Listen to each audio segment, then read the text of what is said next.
मुख्तलिफ इलाकों में मानसून का स्पेल जारी। कराची, लाहौर और फैसलाबाद समेत दीगर शहरों में बारिश। मुल्क के दीगर इलाकों में मुख्तलिफ हादसात में 10 से ज़ायद अफराद जाम बहक। अपर चित्राल में सैलाबी रैला पुल बहा कर ले गया।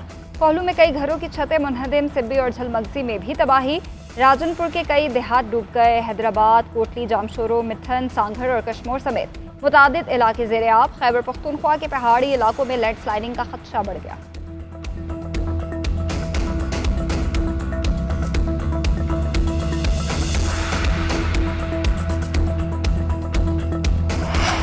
किसी भी दरख्वास्त को कबूल या मुस्तरद करना अदलिया की सवाबदीद है। अदालती फैसलों में तजाद हो सकता है, मगर इनका इस्तेमाल अदालतों की तौहीन के लिए नहीं किया जाना चाहिए। सुप्रीम कोर्ट बार का एलामिया में कहा गया कि किसी भी तजाद को उजागर करने का मकसद सिर्फ और सिर्फ नादरिस्ता गलतियों की निशानदही करना है। मौजिज़ बेंच को दी जाने वाली खुलम खुला धमकियाँ इंतहाई काबिल मज़म्मत हैं। ये फेल अदलिया की आज़ादी के तसव्वुर की खिलाफ वर्जी है।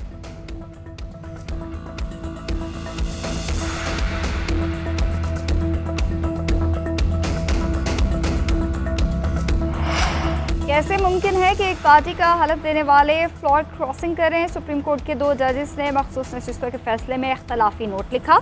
उस नोट पर कोई हैरानी नहीं हुई। वफाकी वज़ीर इत्तलात अताताड़ का कहना है 2 जजेस ने कहा आर्टिकल 175 और 185 से बाहर जाकर अक्सरियती फैसला दिया गया। इन जजेस ने लिखा कि सुन्नी तहत काउंसिल का वजूद ही नहीं, फैसला आइन के कुछ आर्टिकल से बाहर जाके लिखा गया। 15 दिन गुजरने के बावजूद तफसीली फैसला नहीं आया। जिन्होंने अदालत से हक ही नहीं मांगा उन्हें रिलीफ दे दिया गया। इस जमात को रिलीफ दिया जो दरख्वास्त गुजार ही नहीं थी। सुन्नी तहत काउंसिल के अरकान ने नहीं कहा कि पार्टी तब्दील की। मखसूस नशिस्तों के फैसले पर बहुत बड़ा सवालिया निशान है।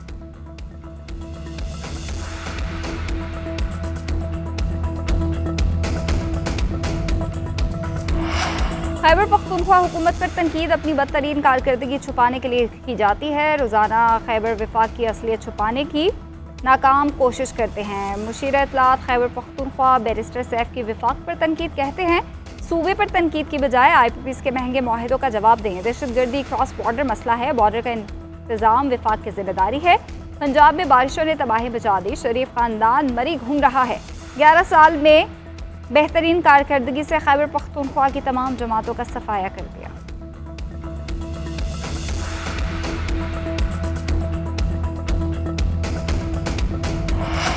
जमात इस्लामी का गवर्नर हाउस कराची के बाहर धरना, आम हड़ताल और बिजली बिलों के बायकॉट का इंदिया। नायब अमीर जमात इस्लामी लियाकत बलोच का कहना है हमारा हक दो धरना कामयाबी से जारी है। नून लीग, पीपल्स पार्टी और MQM अवाम के मुकाबले में नहीं ठहर सकेंगी। अमीर जमात इस्लामी कराची मनाम जफर ने कहा IPPs को अरबों दिए बगैर बिजली बनाए दिए जा रहे हैं। तनख्वाहदार तबके पर टैक्स है, जागीरदारों पर नहीं। मुतालबात मंजूर होने तक धरना खत्म नहीं होगा।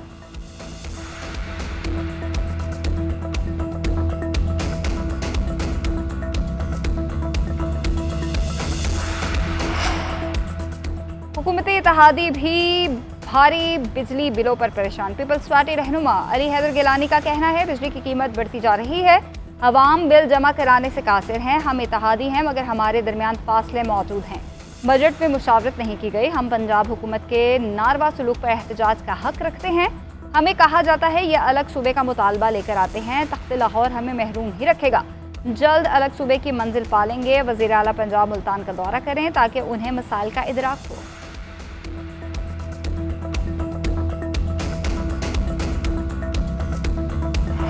दुश्मन नामालूम नहीं, एक एक शहीद का बदला लेंगे। कोई दहशतगर्दी पाकिस्तान को खत्म नहीं कर सकती। वज़ीर आला बलोचिस्तान सरफराज बुगटी का यौम शहदा पुलिस की तकरीब से खिताब बोले हुकूमत मुज़ाकरात से इनकारी नहीं, किसी को मुल्क को नुकसान पहुँचाने की इजाज़त नहीं देंगे।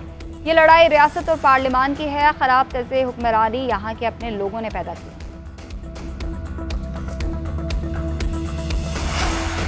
और ग्रास रूट लेवल पर क्रिकेट की बेहतरी के लिए अहम इकदाम। स्कूल, कॉलेज और यूनिवर्सिटी की सतह पर क्रिकेट इंफ्रास्ट्रक्चर बेहतर करने का फैसला।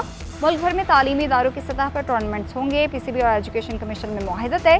चेयरमैन PCB मोहसिन नकवी और वज़ीर तालीम खालिद मकबूल सदीकी की शिरकत। मोहसिन नकवी ने कहा कि क्रिकेट के इंडस्ट्री सतह पर फ़रोग़ के लिए तारीख में पहली बार संजीदा काविश की गई। इंडस्ट्री सतह से टैलेंट सामने आएगा। खालिद मकबूल सदीकी बोले स्कूल्स हर टैलेंट की नर्सरियाँ हैं, अच्छे खिलाड़ी स्कूल से ही ऊपर आते हैं।